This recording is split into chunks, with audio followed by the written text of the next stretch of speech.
So when you were covering the Pirates and you were kind of covering the huge Chris Archer deal, did you realize how bad it was at the time, or no? Like, like no offense, but like, did you realize that or no? I'm not offended by it at all. I didn't make the trade.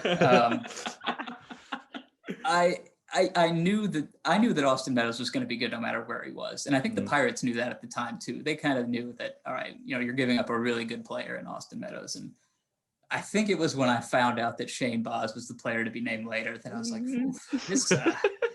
this really tilted some kind of way. Like, how good was Chris Archer? I don't remember him being that good, but I mean, yeah, it He was reflected. experienced.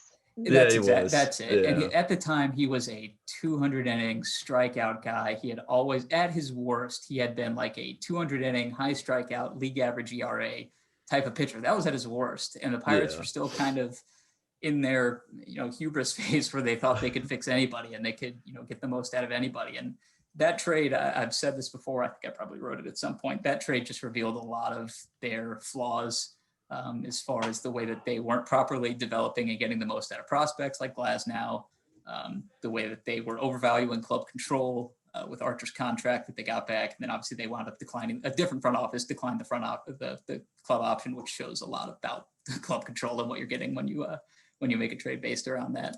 And then just sort of their misevaluation of pitchers. And I think that all really kind of came through in the Archer trade.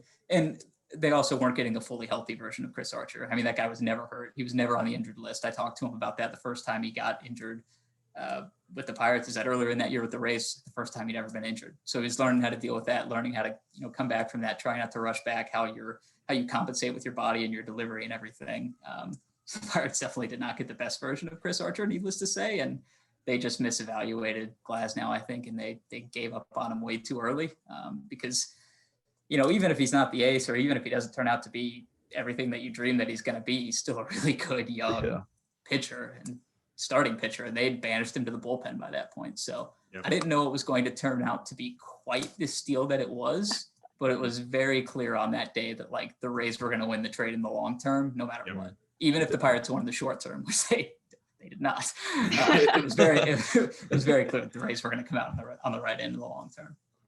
Do you consider yourself as part of that trade now? Because now you're on the Rays beat. Have you thought about that at all? No, I got a lot of that when I think I announced that the beat change and everything. There was a whole lot. I talked about this with Juan. When you announce like a change like that, you get a whole lot. Like I'm sure there's so many tweets coming in. Like Juan and I said, it was like attending our own funerals. Just like so much like happens at that point. But there were a lot of jokes about that trade. And then Archer came back. That to me is kind of the funniest part of all this is that Archer gets traded there, and he knew, he remembered me and knew me from our time in Tampa Bay before that, and then he gets traded there, and all of a sudden he's coming right back. So it's pretty funny how it works out.